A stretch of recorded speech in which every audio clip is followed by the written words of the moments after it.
Josefa Ortiz de Domínguez.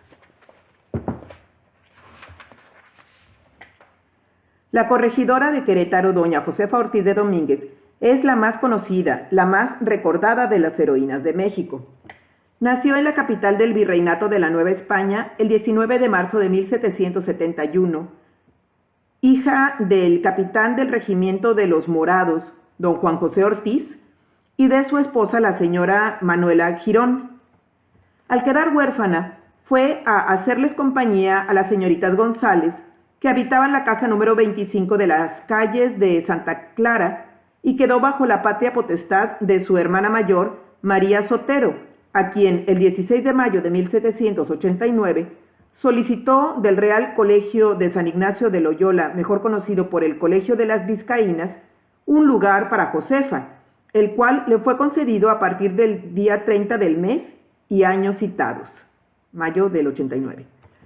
En ese entonces era visitante asiduo de las Vizcaínas el licenciado don Miguel Domínguez, y a primera vista se prendó de la juventud y modestia de la nueva educanda y decidió en su viudez hacerla su esposa. Cuando el idilio se había formalizado, María Sotero intervino y sacó del colegio a su hermana el 31 de marzo de 1791. El letrado insistió en sus pretensiones y 2 años más tarde se solemnizaba el enlace del abogado y la huérfana, el 24 de enero de 1793. Ella de 22 escasos y él de 37 cumplidos. El licenciado Domínguez era influyente, desempeñaba a la sazón la secretaría de la Real Audiencia y corría la fama de las consideraciones que le habían dispensado los virreyes Branciforte y Azanza, y las que le dispensaba don Félix Berenguer de Marquina, mandatario al que le pidió el nombramiento de corregidor de la ciudad de Querétaro, importantísimo puesto que le fue conferido en las postrimerías de 1801 o en los primeros días de enero de 1802. En la ciudad de Querétaro se significaron don Miguel y doña Josefa como una pareja en la que se hermanaban la experiencia y el entusiasmo, y pronto despertaron simpatía entre los dirigentes de la sociedad queretana. En pláticas y en tertulias, los corregidores manifestaban sus simpatías por la justicia, su disgusto ante los abusos y los francos razonamientos en pro de los indios despojados y de las clases menesterosas, faltas de conocimientos y de influencia. La consolidación de los capitanes de obras pías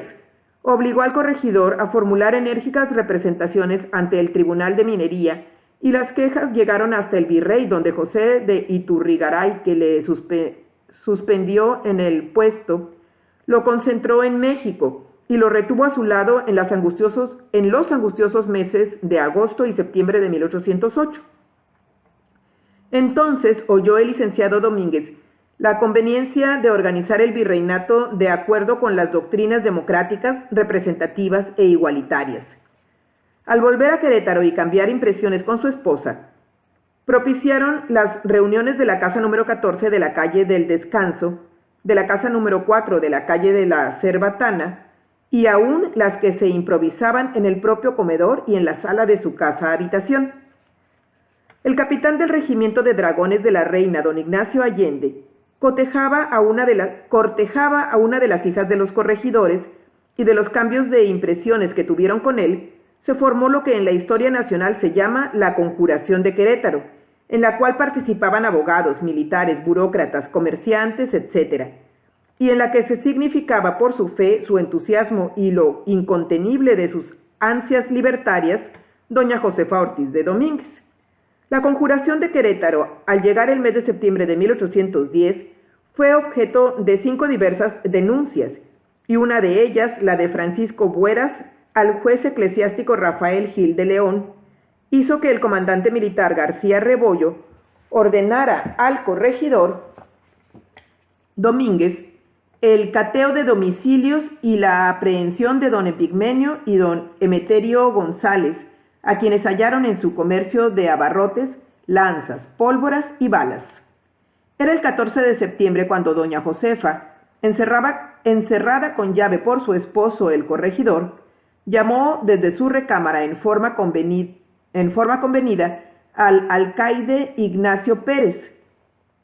Este advirtió la urgencia del llamado, puesto que la corregidora golpeó con el tacón de su calzado repetidamente en el piso, que para el caso del alcaide era el techo de su cuarto dormitorio, y al acudir al portón de la casa por el agujero de la llave, le ordenó doña Josefa que sin pérdida de momento ensillara un caballo y se encaminara a San Miguel el Grande a enterar al capitán Allende lo que pasaba en Querétaro. Pérez obedeció, y el aviso de la corregidora determinó la proclamación de la independencia en la congregación de Nuestra Señora de los Dolores la madrugada del domingo 16 de septiembre de 1810. Precisamente en esta fecha, en Querétaro, la nueva denuncia hecha por el capitán Joaquín Arias al alcalde Ochoa obligó a este funcionario a librar la orden de detención del corregidor Domínguez y su esposa, recluyéndoseles respectivamente en los conventos de la Cruz y de Santa Clara, en donde estuvieron 4 o 5 días mientras duró la agitación de los primeros momentos. Desde fines de septiembre de 1810 hasta el 14 de diciembre de 1813, don Miguel y doña Josefa continuaron sirviendo la corregiduría de Querétaro. En la fecha últimamente citada, llegó a la ciudad de Querétaro el arcediano y célebre bibliófilo don José Mariano de Beristain y Sousa, y con violencia denunció a los esposos Domínguez como peligrosos conspiradores, y a ella, la corregidora, única verdadera Ana Bolena que ha tenido valor para seducirme a mí mismo, aunque ingeniosa y cautelosamente. Con fecha 23 de diciembre reiteraba Beristain a Calleja: repito a vuestra excelentísima que la corregidora es una Ana Bolena, y añado hoy que Gil, el juez eclesiástico doctor Rafael Gil de León, es su bolseo, o bolseo, no sé.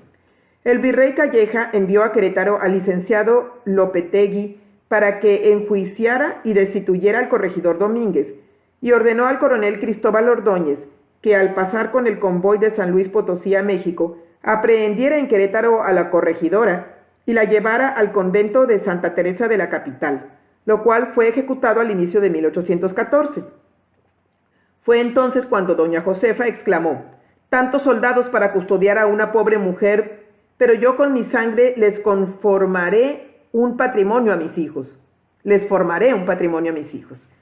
El 20 de mayo de 1814, el auditor de guerra Melchor de Fonserrada expresa que doña Josefa padecía enajenación mental y proponía una reclusión si el virrey no permitía que saliera del convento, dado el estado grávido de la procesada. 2 años después, el oidor Bataller pide 4 años de prisión para la corregidora, los que principian a contarse a partir de noviembre de 1816, en que es trasladada al convento de Santa Catalina de Sena. Al fin, el virrey don Juan Ruiz de Apodaca considera una instancia del ex corregidor Domínguez, en la que expresa como pobre, enfermo y con 14 hijos, pide la libertad de su mujer, también enferma, y el virrey la deja en libertad a partir del 17 de junio de 1817. Cuando se consumó la independencia, los esposos Domínguez vieron con indiferencia a Iturbide y al primer imperio mexicano. Doña Ana Huarte de Iturbide invitó a doña Josefa a la corte, y la adolorida dama exclamó: «Dígales usted que la que es soberana en su casa no puede ser dama de una emperatriz». En la casa habitación de los ex corregidores, cita en la calle del Indio Triste número 2, se reunían los generales Victoria, Guerrero, Bravo, López Rayón, Michelena, etc., y de esta nueva conjuración salió en marzo de 1823 el Supremo Poder Ejecutivo, el cimiento de la República Federal iniciada el 4 de octubre de 1824. A los 61 años de vida, el 2 de marzo de 1829, dejó de existir, víctima de una pleuresía, la animosa mujer que en su entusiasmo advirtió una patria mexicana feliz, independiente y libre. Doña Josefa Ortiz de Domínguez fue la madre de 4 hombres y 8 mujeres, en el orden siguiente: José, licenciado Mariano, Miguel, Ignacia, Micaela Juana, madre de los Iglesias Domínguez, Dolores, Manuela, Magdalena, Camila, Mariana y José el Chico. 2 monumentos ha levantado la gratitud nacional a la memoria de doña Josefa Ortiz de Domínguez: el de Querétaro, que se alza en el Jardín de la Corregidora, y el de la Plaza de Santo Domingo en México, frente a la Mole de la Inquisición, estatua sedente en donde la heroína, encarnación de la libertad, mira serenamente al despótico tribunal de la fe.